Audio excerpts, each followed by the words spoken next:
नमस्कार दोस्तों। फ्रांस इस समय भारत का सबसे बड़ा रक्षा और रणनीतिक साझेदार है। फ्रांस हिंद प्रशांत क्षेत्र में भारत को ध्यान में रखकर अपनी रणनीतिक तैयारी करने में लगा हुआ है। अब आपके मन में सवाल आ रहा होगा कि आखिर भारत और फ्रांस मिलकर क्या नया करने वाले हैं, क्योंकि अब एक ऐसी खबर निकलकर सामने आ रही है जिसके बाद चीन के पेट में दर्द होना लाजमी है। ऐसी खबरें हैं कि भारत और फ्रांस 6 न्यूक्लियर अटैक सबमरीन को खरीदने के लिए बातचीत कर रहे हैं। इससे होगा ये कि भारतीय नौसेना की क्षमताओं में दुगना इजाफा हो जाएगा। भारतीय नौसेना को न्यूक्लियर सबमरीन्स की सख्त जरूरत है।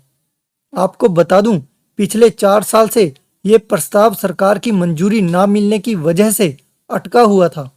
इसकी मुख्य वजह थी कि भारत के पास रूस की अकूला क्लास की न्यूक्लियर सबमरीन्स थी, जिसे लीज पर लिया गया था।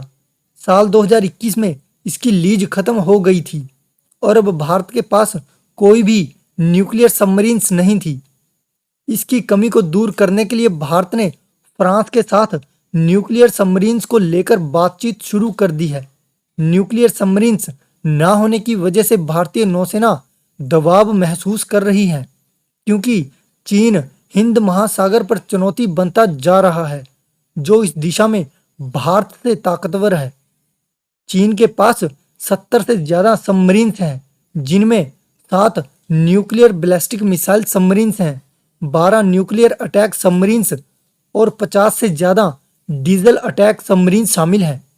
और दूसरी तरफ भारत के पास सबमरीन्स का बेड़ा 1980 के दशक का है। चीनी पीएलए नेवी की ताकत लगातार बढ़ती जा रही है। ऐसे में उसका जवाब देने के लिए भारत के लिए न्यूक्लियर पावर्ड सबमरीन्स काफी अहम हो जाती हैं। लेकिन भारत अब न्यूक्लियर सबमरीन्स के निर्माण पर जोर देना चाहता है। सबमरीन्स को पानी के अंदर लड़ाकू विमानों के बराबर समझा जाता है। भारतीय नौसेना के लिए रणनीतिक संतुलन बनाए रखने और संभावित खतरों का मुकाबला करने के लिए न्यूक्लियर सबमरीन्स काफी महत्वपूर्ण है। किसी भी युद्ध में देश की दुश्मन से रक्षा और निगरानी करने के लिए सबमरीन्स बहुत बड़ी गेम चेंजर होती हैं। ये काफी सीक्रेट होती हैं और इनकी ताकत असीमित होती है, क्योंकि ये लंबे समय तक पानी के अंदर रह सकती हैं और साथ ही बंदरगाह से दूर काफी दिनों तक और तेज गति के साथ दुश्मन पर हमला करने में सक्षम होती हैं। ये सबमरीन्स कैरियर बैटल ग्रुप का हिस्सा होती हैं। इन्हें लंबी दूरी की मिसाइलों से लैस किया जाता है ताकि ये सबमरीन्स कुछ ही मिनटों में समुद्री युद्ध की दिशा बदल सकें।